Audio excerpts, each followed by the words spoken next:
Salut à tous et bienvenue dans ce second épisode de Doodle News. Avant tout, je tiens à m'excuser car il n'y a pas eu de vidéo la semaine dernière. J'ai été très pris et cela risque de se reproduire malheureusement. En attendant, on est parti pour le 17e anniversaire de Google.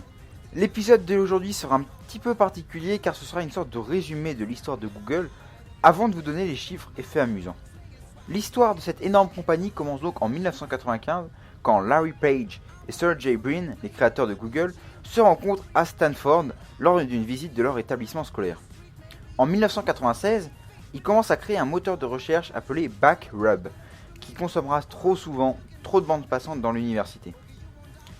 C'est enfin en 1997 que le nom de domaine google.com est créé. Le nom Google est d'ailleurs tiré de l'unité de mesure Google, qui désigne un nombre égal à 1 suivi de 100 zéros, soit bien plus que la totalité de matière dans l'univers. Au cours de l'année 1998, un entrepreneur décide de donner 100 000 $ au créateur, alors que la compagnie n'est même pas encore officiellement créée. Plus tard dans l'année, un compte est créé au nom de Google, et le chèque peut enfin être encaissé. C'est aussi en septembre de cette année que le premier employé arrive, Craig Silverstein. En 1999, les locaux de l'entreprise changent, tout en restant à Stanford. L'entreprise compte désormais 8 employés. Mai 2000 correspond à l'origine de cette chaîne. Le premier Doodle voit le jour. C'est aussi à ce moment-là que Google devient disponible dans 10 langues différentes, dont le français. En juillet, le premier Doodle international voit le jour, et ce n'est autre que la fête nationale française. C'est en juillet 2001 que voit le jour Google Images, qui à l'origine contenait déjà 250 millions d'images. Et en août ouvre le premier bureau international à Tokyo. En octobre 2012, le second bureau international est créé à Sydney. Et en décembre de cette année, Google Shopping est initié. Ensuite, en décembre 2003, Google Livre est ajouté, qui était à l'origine appelé Google Print. En 2004, il y a de nouveaux bureaux appelés Googleplex, Gmail est lancé, Keyhole est racheté avant de devenir Google Earth, etc. Et c'est en 2005 qu'apparaissent Google Maps et la première vidéo sur YouTube qui, à l'époque, n'appartenait pas encore à Google. En 2006, Google Traduction arrive, les ancêtres de Google Docs et Google Sheets sont créés et YouTube est racheté. En 2007, Street View est créé pour 5 villes américaines et Android arrive. La suite de l'histoire, on la connaît tous plus ou moins. Tout ce que je vous ai cité précédemment prend de l'ampleur, s'agrandit, etc. Donc on ne va pas s'attarder là-dessus.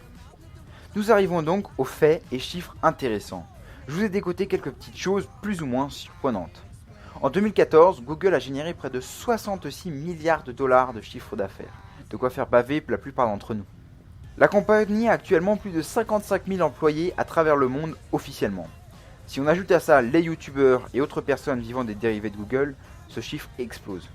Saviez-vous que plus de 100 milliards de recherches sont effectuées chaque mois ? Cela revient à 3,3 milliards par jour et 40 000 par seconde. Suite à l'introduction de Google en bourse, 1200 employés sont devenus millionnaires et 80 ont acquis une fortune se comptant en centaines de millions. Les entretiens d'embauche chez Google ne sont pas si simples. En effet, il faut au minimum parler 3 langues et avoir de nombreuses connaissances en programmation. Saviez-vous que le Googleplex contient une piscine à courant et possède une crèche pour les enfants, ainsi que 30 céréales proposées au petit déjeuner, ou encore que les repas sont livrés à domicile pour les employés en congé maternité, ou même que les employés ont accès à une laverie automatique, des massages, des médecins et des banquiers sur place. Je crois que j'ai trouvé mon boulot pour plus tard. Voilà, j'espère que cet épisode vous a plu, qu'il vous a intéressé. N'hésitez pas à le partager, ça me motive à continuer. Vous pouvez aussi laisser un pouce vers le haut ou bien partager la chaîne. Sur ce, je vous remercie d'avoir regardé et on se dit à très bientôt. I'm just waiting for you, man. I'm just